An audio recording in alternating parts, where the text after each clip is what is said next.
Good Sunday morning. It is a chilly 50 degrees here in Central Florida. And today I'm going to flip my compost again, which I did on January 1st, and I believe today is like the 24th. So it's steadily been in between 100 and 120 degrees since I flipped it in the beginning of January, and it's starting to go down. So I'm going to flip it again because I have a lot of compost to add to it. The one thing that I didn't mention on my last video is why I compost. So a couple of years ago, I've been composting for almost 2 years now, but a couple of years ago, my husband and I took a trip to Virginia, and on the way back, we listened to a podcast, Stuff You Should Know. I don't know if you've ever heard of it. It's a really cool podcast. They talk about just about everything. And we listened to one on climate change. And what I took away from it was, hey, if we can produce less garbage in our own homes, then I think that would be beneficial, as far as landfills, etc. So what I started doing is keeping a bucket in our kitchen, and all the food scraps go into the bucket. So all the food scraps go into the bucket, and then every couple of days when it gets filled, we just bring it out to the compost pile. We also compost all of our cardboard, any of the cardboard that our food products come in, like cereal boxes, macaroni and cheese boxes, any box that is made of cardboard, regardless of the color, we go ahead and compost that. And what I found over the couple of years is we went from having a bag of garbage just about every day, the 13-gallon size, so nothing huge, but a 13-gallon bag of garbage every day, so 7 bags a week, to about 1 bag every week to every 10 days. So it's really cut down on the amount of trash that we're putting out at the curb. And like I said, when we raise the piles up over time with rain and the heat here, it just goes down, and so then I fill it back up and it goes back down. So it is composting in place. There's a bunch of worms and bugs and everything that live in there. There's a tree that sits over the top of my compost pile that the birds just stay in constantly. It does help that I feed the birds in this area as well. But I want the birds in my yard to help with the gardening and all the bugs that would naturally be on my plants, because I don't use any type of pesticides whatsoever. No fungicides, no pesticides, no nothing. So I want to do it as naturally as possible, but I also want to minimize the impact that we're having on the landfills. So I really like the fact that it seems to be helping. And I have one of my girlfriends that actually composts all of her food scraps as well, and she brings them over to me, or I go pick them up. She lives right down the street from me, so it's helping in that sense as well. So if I had a bigger place to do it outside of an HOA, then possibly I would do it on a bigger scale. But I need to learn a little bit more about that. And like I said, this is only the second time that I'm flipping this compost pile, so I don't do it a lot. But I'm hoping to do it at least once a month moving forward.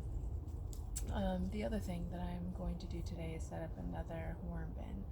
I have a worm bin already that I started several months ago, and it's just got so many worms in it that I need another container. And so I have one of those utility sinks that normally go in your garage to wash out paintbrushes and all that kind of stuff. So I bought another one.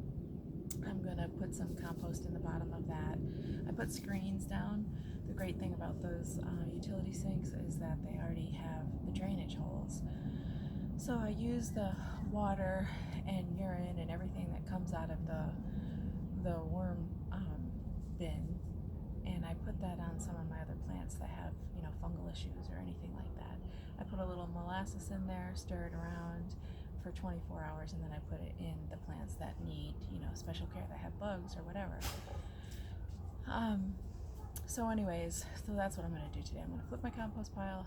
I'm going to create another worm bin and move some of my worms over so that they have more space. And I'm going to get to work because the day is going to be absolutely gorgeous today.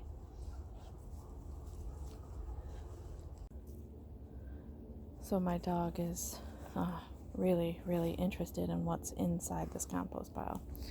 which gives me a little pause. But anyways, I wanted to show you that the thermometer that's in the compost pile has been steady since January 1st. Even with the cold temperatures, we've been down to 34 degrees here a couple of times.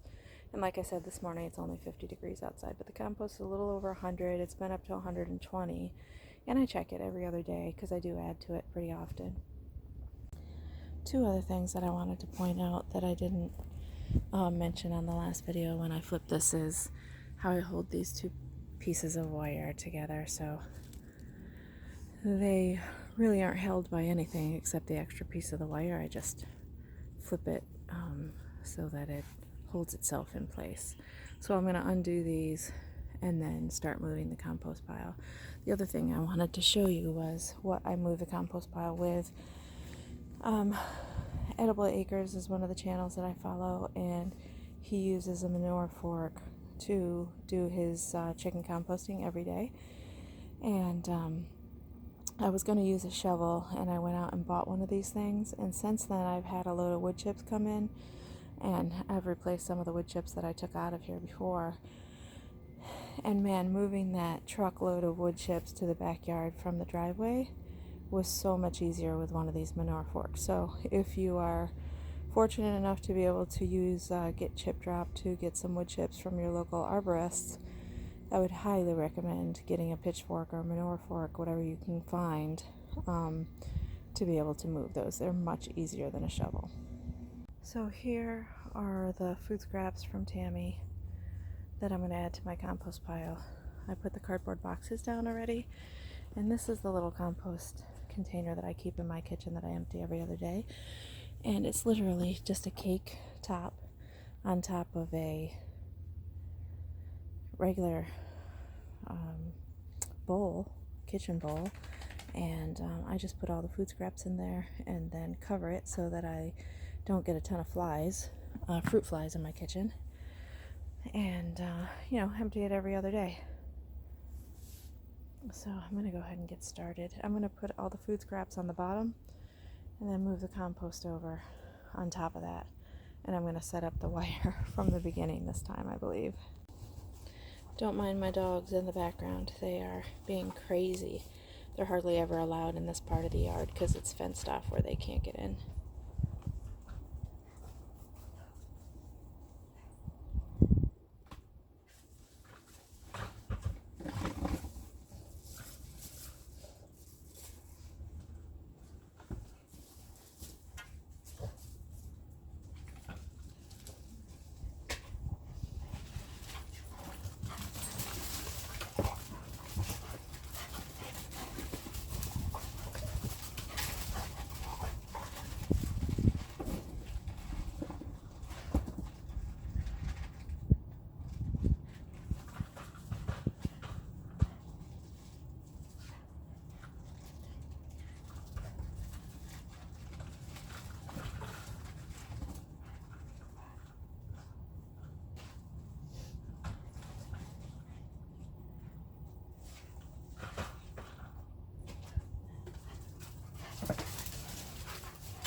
Because it's composting already in place, right?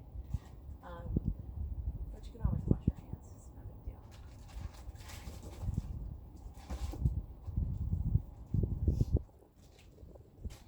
do get a lot of stuff that grows inside the compost pile.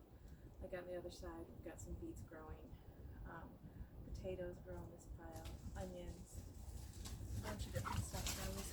I just take it out and compost it in the middle where it gets warm.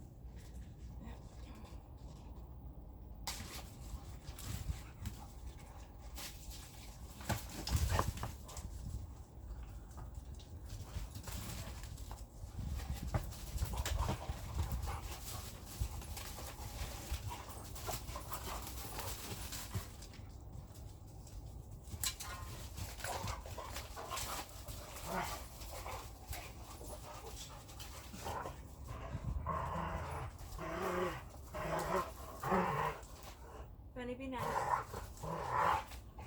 Benny.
So, as you can see, all the food scraps are on the bottom.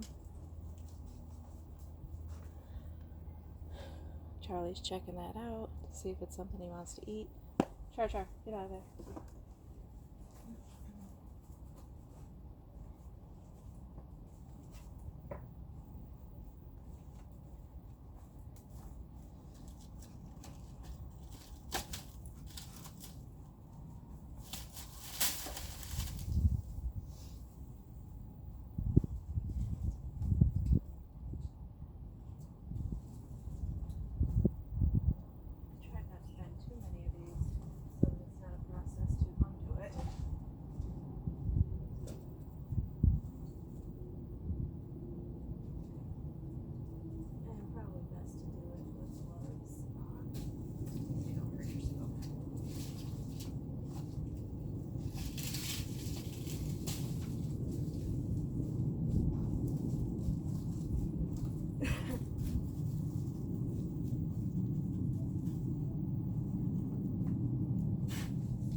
Okay, so I have finished flipping it.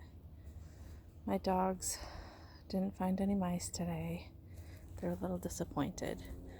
But I did put the thermometer back inside of it, and it is reading right now. Sorry, I don't think you can see that, but about up to 80 degrees almost.